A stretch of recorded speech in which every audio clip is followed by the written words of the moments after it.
ഹരേ കൃഷ്ണ. ഇന്ന് ശ്രീരാമചന്ദ്രസ്വാമിയുടെ ജന്മദിനമാണല്ലോ. ഋഷിശൃംഗന്റെ യാഗഫലമായി ദശരഥന് 4 പുത്രന്മാർ ജനിച്ചു.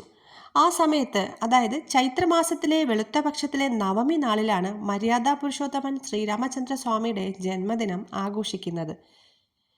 ഈ 4 പുത്രന്മാർക്കും നാമകരണം നടത്താനായി ദശരഥ മഹാരാജാവ് കുലഗുരുവായ വസിഷ്ഠ മഹർഷിയെ വിളിക്കുകയും നാമകരണം നടത്തണമെന്ന് പറയുകയും ചെയ്തു.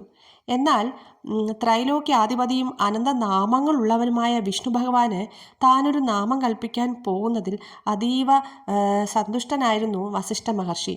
കാരണം അദ്ദേഹത്തിന് അറിയാമായിരുന്നു ഇത് വിഷ്ണു ഭഗവാന്റെ അവതാരം തന്നെയാണെന്ന്.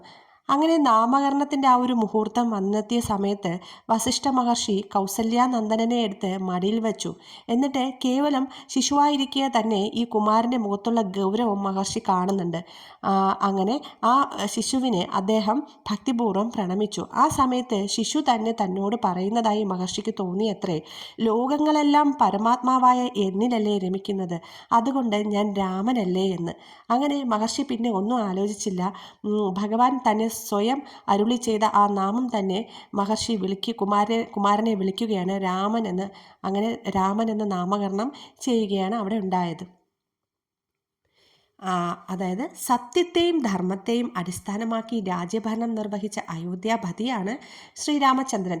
അച്ഛൻ്റെ വാക്കിന് വില നൽകാൻ സർവവും ത്യജിച്ച് കാട് കയറുന്ന സത്പുത്രൻ, സീതാവിരഹത്താൽ സന്തപ്ത ചിത്തനാകുന്ന ഭർത്താവ്, സൗഹൃദത്തിന് സ്വന്തം ജീവനേക്കാൾ വില നൽകുന്ന സുഹൃത്ത്, ഭാതൃസ്നേഹം കൊണ്ട് വിസ്മയിപ്പിക്കുന്ന സഹോദരൻ, അഭയം തേടുന്നവർക്ക് ആശ്വാസം അരുളുന്ന കാരുണ്യനിധി, ശത്രുവിന് പോലും അർഹിക്കുന്ന രീതിയിൽ ബഹുമാനം കൊടുക്കുന്ന രാഷ്ട്ര തന്ത്രജ്ഞൻ, പ്രജാഭരണ തൽപരനായ രാജാവ്, രാജ്യത്തിനും പ്രജകൾക്കും മുകളിൽ വ്യക്തി താല്പര്യങ്ങൾക്ക് സ്ഥാനമില്ലെന്ന് പ്രഖ്യാപിച്ച ധർമ്മരക്ഷകൻ. എത്ര സവിശേഷതകളാണല്ലേ നമ്മുടെ ശ്രീരാമചന്ദ്ര സ്വാമിക്കുള്ളത്.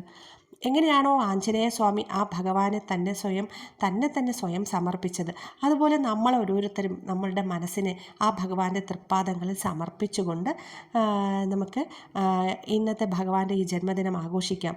രാമായ രാമഭദ്രായ രാമചന്ദ്രായ വേധസേ രഘുനാഥായ നാഥായ സീതായ പദയേ നമഃ. രാധേ രാധേ.